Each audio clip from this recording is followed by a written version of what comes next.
So, that Batman Elmer Fudd crossover comic, huh? That sure is a thing. I found out this is part of a quartet of DC Looney Tunes crossover comics that's coming out at some point. Would you want to guess what the other 3 comics are? I hazard to guess. Okay. Darkwing Duck? I said Looney Tunes. Darkwing Duck is Disney. Alright. This is a great start. Great start indeed. I didn't hear the Looney Tunes part. Okay. Like I said, fantastic start with our new guest, Dantan. Okay, so I'm going to give you the scoop, so to speak.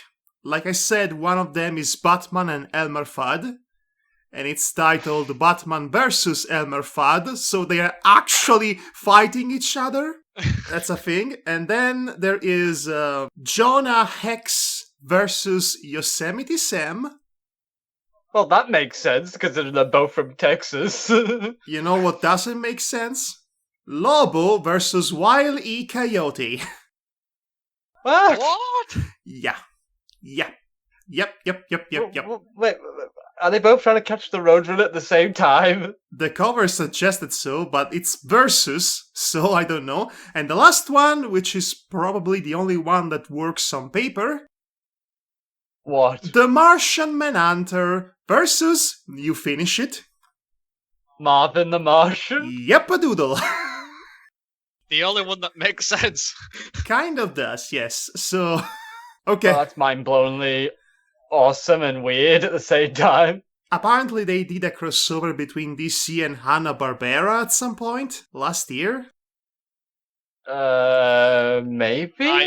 I don't know any of it at all. Well, comics are comics. Let's begin this properly.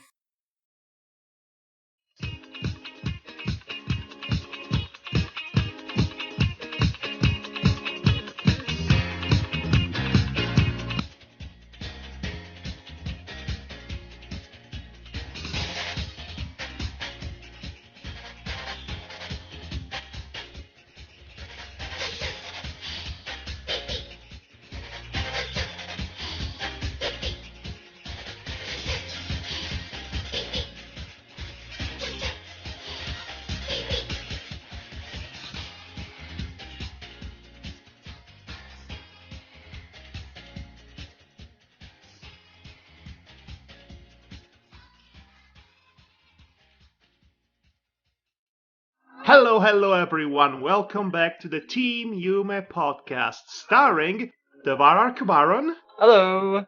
Madhog Master. Hello.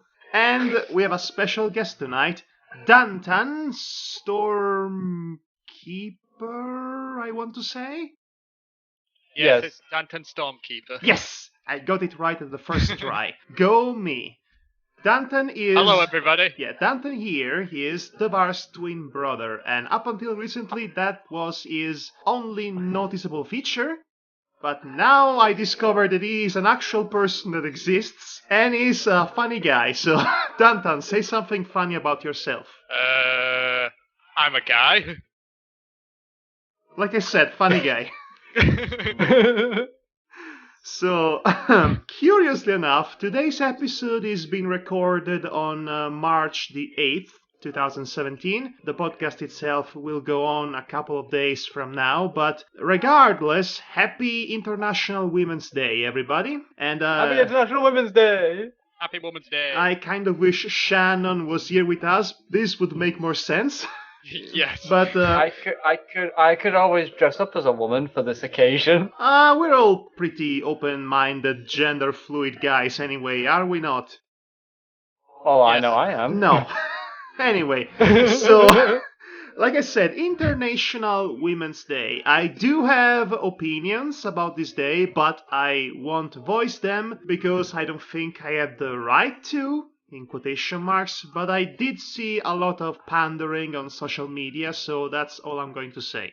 Regardless, I would like to use the occasion to very blatantly and transparently segue to talk about Miss Kobayashi's Dragon Maid. Oh yeah, that funny series. Funny is a word I would not use for the most part, but Well, it is amusing. also a word I would be considering Remiss to use. remiss to use. Yes, that's what I wanted to say. Remiss to use. So the reason why I started watching this show, this anime, by the way, is, well, for once, you guys would not shut up about it on Skype. Well, yeah, because Ross brought it up, and I only talked about it once on Skype. Yes, well, but you're all familiar with the subject matter, and that's what matters, because it's the subject that matters. It's the mattering subject. Anyway, so Miss Kobayashi's Dragon Maid. It's funny that we're going to talk about this show on this special occasion, since last time we talked about representation of male homosexuals in anime with Yuri on Ice. Yeah. So now we go on the figurative other end of the spectrum to talk about homosexual women. I guess, in a way. We talked about this before, actually, in the past with a Sakura Trick. That was like 1,000,000 years ago. You know Sakura Trick, Dantan? Yes, I've heard of it, and I've seen a few chapters of the manga since Devar reads it. Yes, well, Devar reads the manga, huh? Yep. Yeah. You know, I won't judge you for that, but there is much better fap material you could be wasting your money on. Yeah, not even fat material, man. I don't even use it for that. Okay, let me rephrase, because that was uncouth of me to say. There is much better girl-on-girl action material you could be spending your money on. Well, that's true, yes. So, anyway, what was your experience with the Dragon Maid of Miss Kobayashi? How did you get into this show? Because I think this is an important theme to explore. How does one get into watching this show? How does one get into watching anime in the first place? Because this still baffles me sometimes. That's kind of a complicated thing with me, because I just saw a couple of scenes and thought, ooh, Dragon Maid, the style looks cute, and I really love dragons, so I have to go watch this show because the clips I saw were kind of amusing, so I had to see it, so... Dantan? But I just read the synopsis online, and I thought it looked kind of good from what I saw, and I checked that scene on YouTube, and I thought it was amusing, so I started watching it. So it just kind of snowballed from there. Are you all caught up with the current available episodes? I'm only up to episode 8. Well, there was episode 9 just today. I watched it. I did not watch that yet. Okay, I won't spoil it to you. There isn't much that happens anyway. It's mostly slice of life, so that counts for almost every episode. But regardless, you know, it's funny you should mention how you got into the anime by falling prey to the cute art style and aesthetics, because for me, it's kind of the opposite. I saw a couple of pictures, clips around on social media of that show, and I was immediately fundamentally repulsed by it, because it looked like the quintessential harem show with a shallow, stupid, dumb gimmick of monster girls being the available love interests as opposed to regular girls. And you know, it actually ran the risk of becoming that, but with the sole difference that the main protagonist is not a empty-headed generic male lead. The main character in this case is an aloof, adult, responsible woman that works on a day job. And, you know, since I myself am a woman with a day job in an office, I can relate. Well, that's good to know you can relate to that. Yes, I'm also a dragon maid, so I can relate to that. And in the weekends, I am a elementary grade schooler with a weird, lustful attraction to my classmate. And you're also on Saturday night a succubus who's a monk.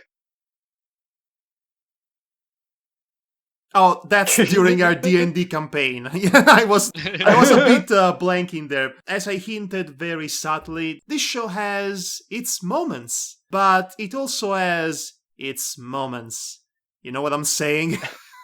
Yes, I get where you're coming from with this. So, because that kind of show, the ecchi style, raunchy, humorous comedy that actually thinks stuff like child harassment and general perusing of perversions and fetishes, is always funny, and it's one of the main reasons why I don't watch as many anime anymore. So on paper, this show should have repulsed me, and I should have never touched it. And then I hear you guys singing its praise on Skype. And I see, oh gosh, and then I see Tumblr falling in love with it, and at first I thought, they are liking it ironically, right? But then I remember it's Tumblr we're talking about. They are incapable of liking things ironically. Either they are completely dedicated to it unironically, or they hate something with a passion. I see it for the reboot of Powerpuff Girls. Unquestionable hatred, even for decent episodes. Like and I've seen Tumblr currently fawning over Night in the Woods and Miss Kobayashi's Dragon Maid.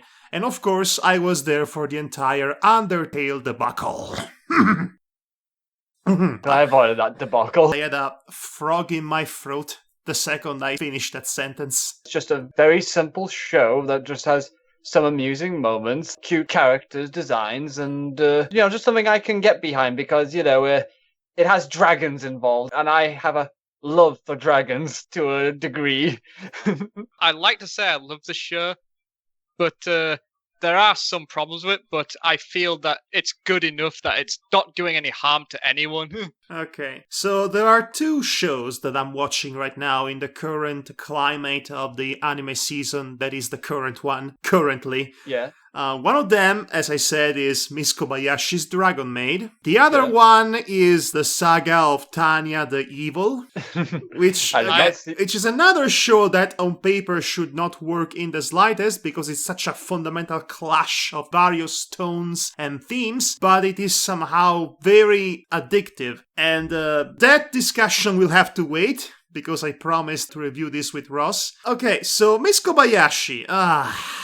I've seen this particular manipulative, cute aesthetics that emphasizes heads in proportion to bodies to enhance the cute factor and manipulate the audience into thinking these characters are legitimately cute. Whether or not they have an actual character, that's always something that comes in the second place in the top list of priorities for these people. But I do like the characters for the most part. Well, I do like the dynamic between the three main characters, which, thank goodness, it's just three main characters, not 7 or 8 all cramped into one apartment. Oh yes, definitely not a bajillion in one apartment. So I think the show for me peaked right around episode 3, when they all moved into a new apartment, a 3-beds apartment, pretty much ensuring that this house will not have more than 3 people in it, which prevents the show very cleverly from becoming just another harem show, except all lesbians, as opposed to one male lead and several females. Well, still, that sort of setup still doesn't stop other anime from doing that. I mean, I remember one anime that basically has, they literally say it's an apartment for one person only, and yet they shove, 5 other characters in it. They always do that. They always do that, but they do things slightly different here because, like I said, they are preventing the show from becoming a harem show, but they are still... A harem trap. A harem trap, if you will, but there are still very obvious elements from harem shows and other shows of this particular ecchi-inclined ilk. And for those who don't know, ecchi is a Japanese word for dirty, and it's its own genre. Essentially. It's not the same as hentai, that's downright pornography. Ecchi is like a teasing. It's like a comedy filled to the brim with gross, dirty, raunchy humor, which this show has in spades, and I'm not too happy about that. Well, no, I'm not proud of some of the jokes they come out with, but... So we should narrate the basic premise of the show. Dantan, would you feel up to the task? I'll give it my best shot, but it's about a woman who works, as Madhog says, a daily life of office work and menial labor. Very non-specific office work. We have no clue what exactly she's doing. She's working at a computer. That's what she does. She types things. A computer to type things on it. Computer typing. That's a day job that pays apparently really well in Japan, since she can afford a 3-beds apartment and basically providing for 3 people. The funny thing is, every single computer screen shows Excel on it, or like some sort of spreadsheet, like sort of format, but I'm getting off topic there. No, that's definitely the most important topic here. Let's spend the next 2 hours trying to figure out what exactly her job is. Yes, and analyze every minute detail of this Excel that she uses. Now that's interesting podcasting, guys. Yes. And she comes across Toru, the main dragon lady, and helps her. And eventually Toru falls for Kobayashi and tries to be her maid. As you do. I mean, we've had robot maids, alien maids, robot alien maids. Why not dragon maids? Alien princesses that teleport into your bathtub all of a sudden. Okay, we're talking specifically about maids, though.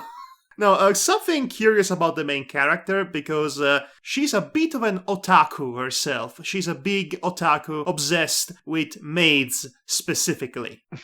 Yeah. And that's... Along with her office worker friend, yes, who's also an otaku. Which is probably the most likable character in the show and the most innocent. And yes, I am counting the blue eyes white dragon girl. I'm counting her as well. The guy is just adorable, and his antics with Fafnir are probably the most likable moments in the show.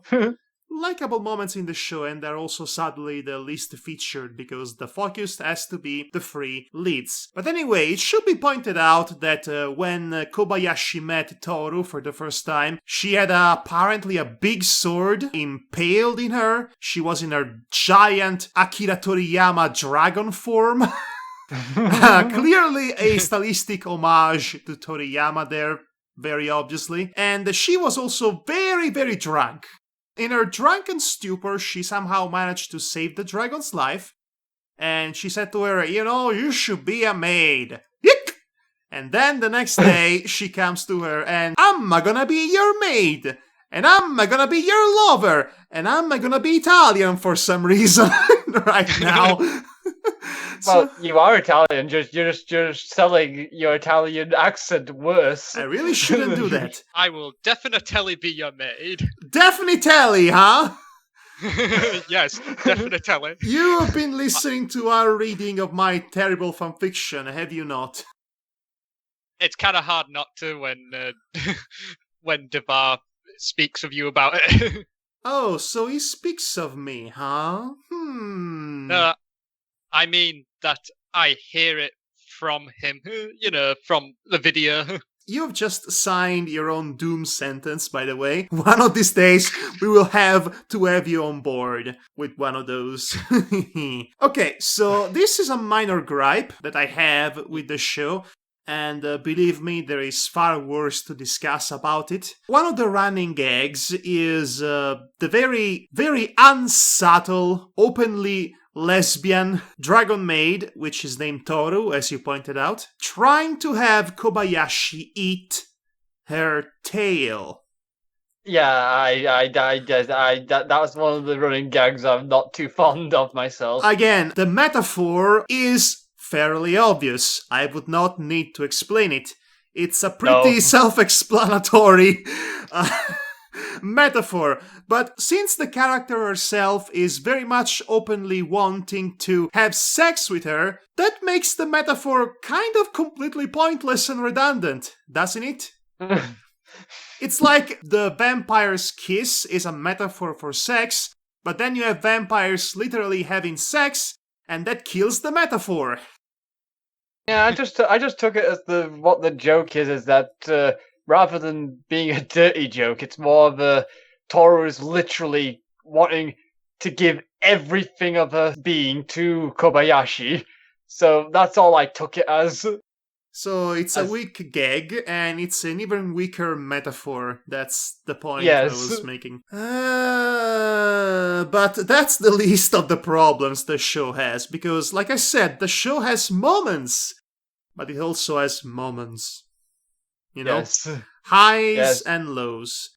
And the highs are usually nice enough, but the lows are taking us below the earth, the crust itself, into the lava and the magma. The nice moments are cute, but the worst moments are one of those anime was a mistake moments. It's one of those moments that make you just rethink your entire life and make you realize why you stopped watching anime in the first place, and also why anime will never be mainstream. Not at this rate. I mean, we can have a Ghost in the Shell adapted into a live-action film, I guess, but that's the most we'll ever get. And it's going to be terrible anyway. Well, we'll have to wait and see what happens with that one. I don't really like Ghost in the Shell, the original one, for a variety of reasons, and I can only imagine the American remake is going to take the worst from the original ones and basically turn it into The Matrix. And it's funny because The Matrix was already a remake, an official remake of Ghost in the Shell, but that's just not the topic right now. No, I never watched the original Ghost in the Shell anyway. Okay, so that is episode 1, essentially. The Dragon Maid coming into her life. She cannot get rid of her because she feels guilty about whatever happened that night, which might actually be far more than it's been implied at this point. Yeah. I mean, knowing what her drunken behavior is, what's not to say they already did the deed in the woods? At the end of the first episode, she literally removes her clothes, or I guess her scales adapted into clothes, it's weird, into the bar with her office colleague, which is also getting drunk, while they were engaged into a obsessive debate about maids. And that's a whole scene in the first episode, and I was already inclined to stop watching the show altogether. Yeah, I can see where you're coming from with that one. So, anime logic dictates that everything can be framed as light-hearted, hunky-dory comedy if it has the appropriate music and style. The appropriate music and visual style, yes. Damn it. Yeah. Okay, so that's basically what happens with episode 1. We get acquainted with the premise and shenanigans, and that's pretty much the MO of the entire show. But let's get to episode 2. Dantan, what happens in episode 2? Or rather, who happens in episode 2? They introduced the infamous Lolly character. Yes and no. I mean, if this were to be a regular harem show, then yes, she would be the lolly alternative love interest for a very specific niche of the audience, but I want to give a bit of a benefit of the doubt to this show because it is not a harem, and I never considered it a harem in the first place. I thought this was going to be a harem. I was just dreading the appearance of the next few characters, which luckily they don't end up leaving with them, so we dodged that bullet. Yeah, which is only a good thing. And also, there's only one character that's pining for Kobayashi, and that's the titular Dragon Maid. She has a different dynamic with everyone else, which is good, which is very good. I mean, yeah, I like that part. You know, the dynamic is always different between each character. Yes. I always like that part about it, especially with Kana, just because there's a couple of heartwarming moments with her. Yes, okay, so Kana has some of the best and some of the worst moments. The worst moments is basically every scene with her... don't bring up that woman. I was going to say with her elementary grade school friend. Yeah, that's... Which apparently has a lustful crush on her, entirely based on the fact that she's cute. And then they have that moment, that really awkward moment in episode 6, which is where the entire show went to hell for me for a while. So we have two characters that are supposed to be elementary grade students. Kanna is technically a dragon, but she's a child, unquestionably. And we have her friend from elementary grade school, and I need to emphasize this. She has pretty much a openly lustful attraction to her. And at first, I thought this was her acting like that because she never had any friend, so she doesn't know how to react to that, and she just pretty much goes into extreme mode. Extreme berserk love mode without actually knowing what love is. But then we get to that moment, that scene in episode 6 in which they are at her house, in her bedroom, and they ended up atop each other. Yeah. Yeah, so okay, here's a tip for our Japanese friends. I'm assuming these girls are about 8-9 years old. Yeah, that makes me uncomfortable. 8-9 years old girls don't do that with each other. No, but and just so the audience knows, they don't go that far. But only because they get interrupted. And I want to say that sexualizing children like that please, is I not don't okay. want That's to talk what about this. they were doing. I it's know, not but okay. It's so uncomfortable. It's uncomfortable to even think of that. This is the reason why you stop watching anime. This is the reason why you say anime was a mistake. Because not only you have this scene, which is very unbelievable in its own right, and wrong-headed, but you frame it as light-hearted comedy. It is both tonally and ethically wrong. And speaking of tonally and ethically wrong... Please don't bring up Lukoa. Please don't bring up Lukoa. Please don't bring up Lukoa. Lukoa. Oh, no. So, I don't understand what's the deal with Lukoa. I've come to the conclusion that she's openly pedophiliac. Because she clearly knows what she's doing. But again, it's funny to harass a child as long as the child is male and the harasser is a woman. Because double standards are not a thing in Japan, apparently.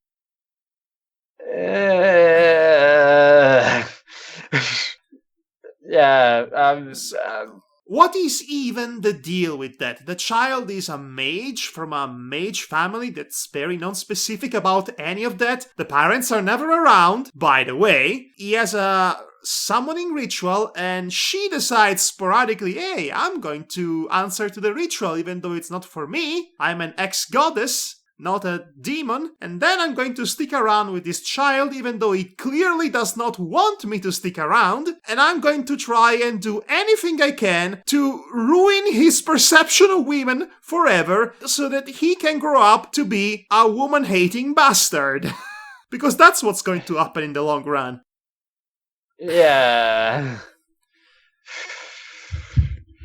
As I said, there are some things I don't like about it, but there are too many things that are so good that I can just Devar, ignore. could you, both you, Devar and Dantan, could you please bring up some good moments from this show? Because at this point, my mind is so clouded, I cannot even remember them.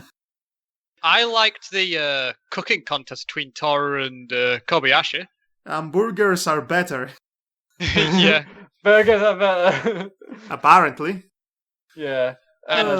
I like Fafnir, basically, when he was playing Dark Souls for the first time. Yeah, he was playing a Dark Souls with Wii graphics, inexplicably. Yeah, which was... Yeah. It looked really bad. But even TV series, whenever you watch them, all their video games look really crap.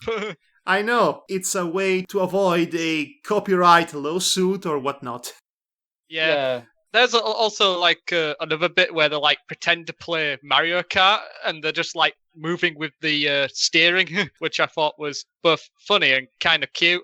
It's cute, but it's nothing I haven't seen before. There's a fair few bits of comedy which is quite funny, I find, in certain cases. Like the time when Toru had to show her skills as a maid, and it just went way too far with some of them. You know, certain elements like her smelling Kobayashi's clothes really put me off from enjoying those moments. Yeah, I wasn't thinking about that one. I was more thinking about... It's part of the package, though. You cannot separate that from what is essentially her daily maid activities.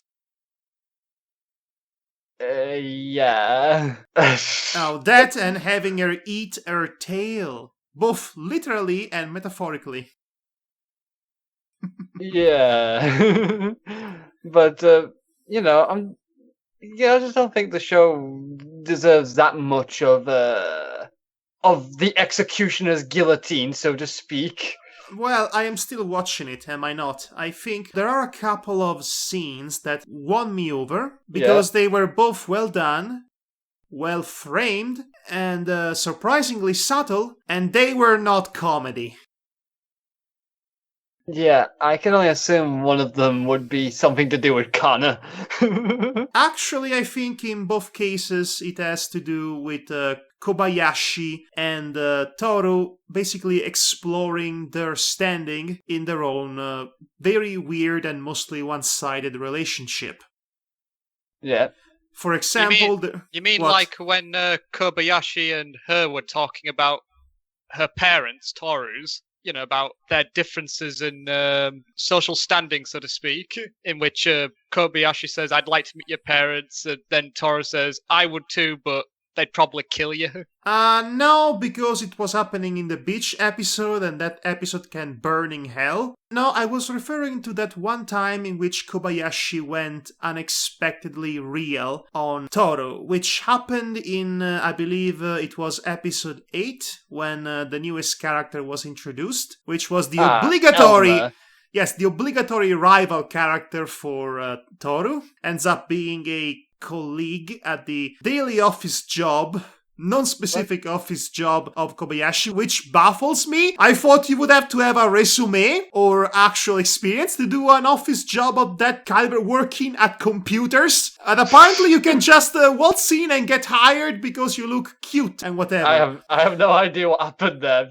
There must be something funny going on in that, but yeah, I would say less of a rival and more of a person that basically is all... What's the word I'm looking for? Their dynamic is that they are rivals because they are literally part of two different factions fighting each other. One is all about the order, the other is all about the chaos, and they often skirmish with each other. Yeah, because Elmer just seems very inflexible and wants everything to be as so, less than actually having anything against Toru. Anyway, the moment I was talking about happened in this episode. Right after Elma was blasted off again by Toru, whom was having a jealous fit, thinking that Elma was coming to get her girl.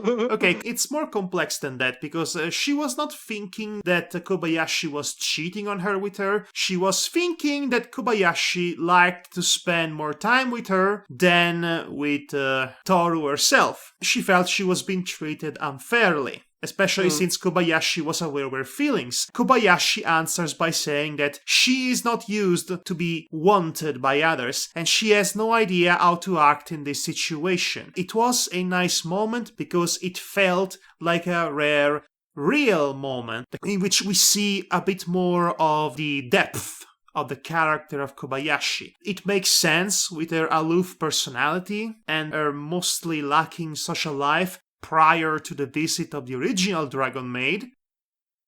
Yes. But now that she is the center of attention of so many characters that are just swarming in her life all at once, she doesn't exactly know how to act around certain situations. And I like this because it has been portrayed in a rather subtle way. She does not openly show her emotions and the changes she's going through. They are happening very subtly, while her personality seems like it's still the same from episode 1. It's a slow, subtle character growth, and I enjoy that. It's not obvious, but it's not inexistent. Yeah, so that was basically my favorite moment in the show. And yes, there are plenty of moments that are like this. Moments in which we stop pretending child harassment and stripping off clothes off of a girl is funny, and we focus on genuine moments of emotional development. Yeah. And that is what kept me watching the show for as long as I did. I'm trying to in think spite of the words. Of my better judgment, really. Yeah, I'm trying to think of the words to say about the show. what I've already said, really, because I'd have to have no idea what to say about other than what I've already said, essentially, because I didn't really put that much thought into it other than I feel this way about this moment, and that's very nice. I feel very disgusted about this moment, and that's not very nice. I think what I like about this show is that the parts that actually succeed, it is not trying all that hard to make them succeed. It's just something that happens almost accidentally. And that makes it a show that's simple, but in a way that's interesting to talk about. Not so much with me, then, apparently, because I'm not very good at putting my words with this series. I have lots of words. Please many words. Use them. Well, I feel the show, it's a very light-hearted comedy. There are moments in the show where it gets, as you put it, real, and but they're so far in between that it's not overwhelming. Yeah. It's not overwhelming you. It's not Steven Universe, that's for sure. Oh God! How is anything going to stop the Steven Universe train other than Cartoon Network? Yeah, the less said about that, the better. Yeah. Anyway, please continue. I was just going to say that a lot of it is probably lost on us because we're Westerners and they're... yes. No, it's not that. It's definitely not that. I'm not going for that one, Dantan. It's no. I mean, no. Just no, Dantan. Don't even try. Wait, are you saying that to troll us? Who knows? But seriously, this show, it's not perfect, but I think it's, as I said before, it doesn't do a lot of harm in its presentation, because it's not really all that serious most of the time. Actually, not being serious is one of its problems, especially with the comedic choices. Yeah. Yes. Well, I kind of enjoyed the dynamic in between the three protagonists, with Kobayashi and Toru being this reluctant lesbian couple, one-sided really, and Kana being the daughter in a way, and she really views Kobayashi as her mom, which is cute. And this also makes me realize that Kobayashi is pretty much the mother of dragons. Yes. Well, yeah. She's the mother of dragons. And the mother of dragons. I really wanted to say this at some point. Well, you just had to worm your way into it. Mission accomplished. Miss Kobayashi's Dragon Maid, Dragon Maid, Dragon Maid, Dragon Maid, Dragon Maid. Oh gosh. Game of Thrones. Yeah, I am watching Game of Thrones, in case you couldn't tell. Yeah, okay, you might be turned off by the first season, as I was, but I kept watching, and I'm glad I did. Anyway, let's move on to slightly less burnt pastures. Yeah, let's move on to something else. Dantan, do you have something you want to talk about, since you are the special guest? I've not really put much thought into it, since I don't really do a lot, to be honest. But recently they have introduced a new hero to Heroes of the Storm, which I'm a little excited for. Oh yes, Eros of the Storm. I remember the days in which I used to play that game, before I got bored with it. Yeah. Yeah, this is me, basically. I usually obsess over something, and I overplay it up until there is nothing more to do with it, and then I just, get bored with it. This is why I could not ever get invested in Pokemon. I'm never, ever buying another Pokemon game as long as I live. And I never even started buying Pokemon games. Except for my fiancé. Okay. So, what is this latest Heroes of the Storm hero? By the way, I think I heard something about that. It's a StarCraft 2 probe, basically, so you can build, pylons and photon cannons and whatnot. He's a very much what I would like to call a map controller with a bit of tower defense in the mix. It's pretty cool, especially in some of the newer maps, like the Towers of Doom. How long have you been playing HOTS? well, for about a year or so. I play it on and off. Depends on how I feel, because I can get a lot done in it, just a few minutes a day. At least it feels that way, because every other game, you have to spend a lot of time with it, whereas Here's the Storm, you just jump in, and then you spend a few matches, and you've done a lot already. Me and Demonox and Dantan kind of play it once a week on a Friday night. So I once took part on that adventure. Dantan was in that. He was just silent. I remember you. You were the silent assassin type. Yeah, I was playing probably either Sylvanas at the time or another assassin character like Illidan or something. I can't remember. It's that long ago. I have the videos, we could go back and watch it if you want to cringe. What, you mean commentate over our commentating? We are not doing that. No. Gosh. Devar, have you been doing something interesting? Other than video editing for the D&D campaign that we've been doing last session. I kind of wished you would have edited that other thing. Yeah, don't worry about that. That will get done at some point. Which is still a complete mystery to all. What it is, this mysterious series that me and Devar have been working on. It's not mysterious to Dantan, but okay, it's mysterious for everyone else. Mysterious. It gave me a chance to reflect upon my time as a dungeon master for those 8 hours of gameplay. Essentially. It's a good thing we really cut short on the final boss fight. Let's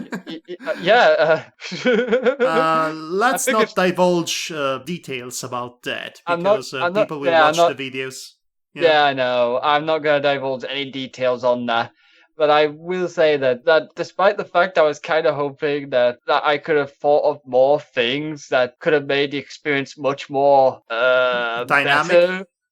Better, as well as, an actual one-shot and not just a short campaign that lasted for 2 sessions. I just cannot wrap my mind around the thought that you really thought we could do all of that, not even counting the random events that would pop out every once in a while. I cannot imagine how you could think we could all do that in one session. I mean, you know us, right?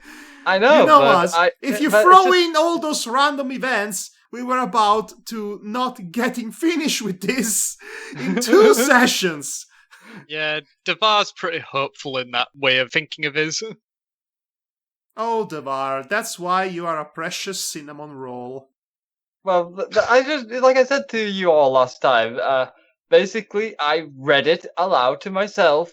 It only took an hour to get through it all, and I was thinking, oh yeah, this will take about 15 minutes, this will probably take 30. Yeah, counting characters interactions, and getting to know each other's characters, getting the player to get acquainted with their own characters, and players wasting time because they want to roleplay. Yeah. All of that. Agency and whatnot. Yes, I know. It certainly has me thinking that I could have done a little less, but at the same time, I'm kind of glad I did go for the way it went, because everyone stayed interested, at least. Look, the campaign was a lot of fun. I got to use wild magic, which you will see, which everyone will see in the upcoming videos I'm quickly editing through. I'm on the 5th part now as of this recording. I just need to post up the ones I haven't posted up yet. So anyway, both me, Dantan, Devar, and Demonox, and Ross, which I guess is more than both. And Matti. And Matti. Yes, we all participated into Devar's one night of fantasy in heavy quotation marks. In ironic quotations. Yes, extremely ironic. Yeah, but it was fun. I tried to give a lot of freedom as much as I could with it, as long as I could keep everything in check, which you couldn't. I couldn't always, but I did when I could. Here's an apt representation of you as a DM and us as players in your campaign. Now, the DM is yelling, "Chosen one, over here!" And players, I'm coming! And then he's more far away than it was before the next time it's called over. Yeah, I figured you would appreciate the Kung Pao reference since you always reference it. I can't help it. I love that movie. Actually, I love that movie too. I should really watch that one movie that was released this year, I think. The one that basically has this love letter to silly 80s movies. I know what you're talking about. You're talking about Kung Fury, aren't you? Yes. Since you brought up movies and films and cinema, let's actually segue to talk about cinema in general, because I've watched Logan this week. I've not heard much about that myself, but I'm not exactly interested in seeing it. You should. It's really good. Oh, okay. Okay, so remember when people were fawning over The Dark Knight by Christopher Nolan, as it was this grim, dark, gritty, and heavy, thematically interesting and quote-unquote complex take on the Batman mythos with an excellent performance by Heath Ledger as Joker? Yes. Okay, so imagine that, but without the heavy-handed dialogues, the stiff exposition dialogues, and with the addition of a genuine human drama. And you have a better version of The Dark Knight in Logan, far more committed into just disappointing the audience and not giving anybody any sort of catharsis. This is just a grim, gritty, sad, depressing film that's completely, unabashedly, and bravely committed to its own premise. Yeah. And it's really good. Logan gets consistently more emaciated, broken, and battered the more the film goes on. It's a consistent degrade, and it's one of those subtle details that makes your film watching experience far more compelling. You have the advantage over me then, because I've not seen it, so... and I can't say I, Look, can offer any insights. It's really not connected to any of the other confusing X-Men timelines that 20th Century Fox has been dishing out. It's more of an alternative future in which all mutants have been dying out, and it's really sad, and it's really brutal and violent too. And the lead actress is this Mexican little girl with Wolverine powers, and she's fantastic. The best send-off for the character, for both the character and the actor playing as Wolverine, or as Logan. Yeah. So, as a film in its own right, as a self-contained experience that becomes an introspective look at the career of a guy who played the same character for almost 20 years. This film works on many different levels. But as part of a trend starter, if you will, that might damage us all in the long run. Because I expect a lot of gimmicky R-rated films with no substance that are just brutal and violent and have no story, and they do not earn their brutal and dark aesthetic and narrative. In other words, what you're saying is that you're worried that the scene will turn into style over substance. What I'm worried is that we get 90s comic books in cinematic form, which we already are getting in the DC universe. So, grim, dark, depressing, violence, no substance. Yeah, and that's what I'm worried. Speaking of which, Deadpool 2 was announced, I believe. Here we go. At some point, I definitely want to know more about Batman versus Elmer Fudd. It sounds like the clash of the titans that we should have had instead of Batman v Superman, which was a colossal waste of everything that ever existed. Yeah, agreed on that one. Be very, very quiet. I'm hunting Batman. I'm hunting bots.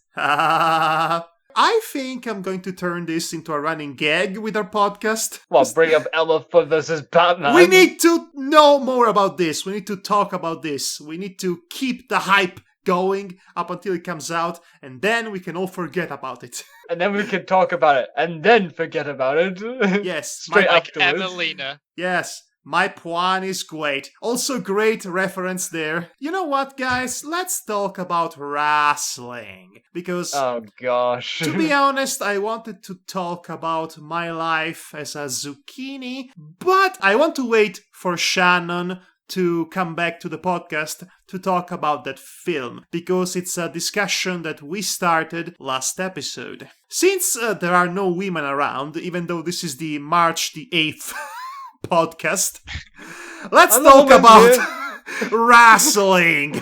Yeah, wrestling. Oh gosh, the mess. We are in the lead up to WrestleMania 33. In spite of everything, I am still looking forward to this event because unlike last year's event, the major feuds here have been building up for months, while last year, 2016, everybody was injured.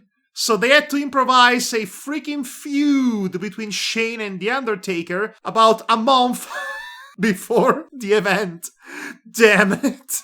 That was so bad. Oh man. Yeah, that was really a terrible moment there. Especially when they forgot about the stipulation afterwards just to have him control SmackDown. WrestleMania 32 was a weird show in which almost none of the matches actually meant anything to anything. And no one was behind any of them. So, yeah, record-breaking attendance, you guys. That was nice. Oh my god. Oh gosh. So I mean, at least this year we have Jericho and Owens put on the best storyline ever told. Feud of the year and possibly the greatest US Championship feud. It could have been a main event feud, but no, we had to have two old part-timers in the main event instead. Because it's best for business, apparently. What the heck were they thinking? They were thinking of canning the dream match between Undertaker and John Cena to have Undertaker facing Roman Reigns instead. What were they thinking? They were thinking of having AJ Styles, in a series of convoluted ways, get inserted into the main event of SmackDown, only to get removed from the main event of SmackDown so that he can feud with Shane McMahon. Which, let me put it this way. It's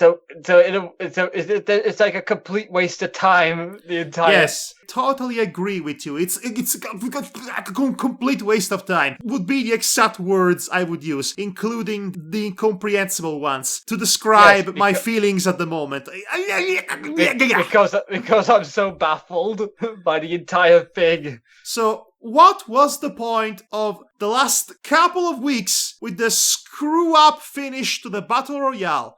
To have AJ Styles beating Luke Harper twice to get this shot, and then he gets it taken away from him with an additional match with Randy Orton, which, by the way, he renounced his Royal Rumble shot, but then he said, no, now I want it back. He was given it back after he burned a man's house down. And all of this was made to give AJ Styles an excuse to be mad at management because they handled this very poorly so that he can feud with Shane McMahon. There were better ways to do this, I'm sure, and it just gave us all a reason to complain is all. It all feels like a middle finger.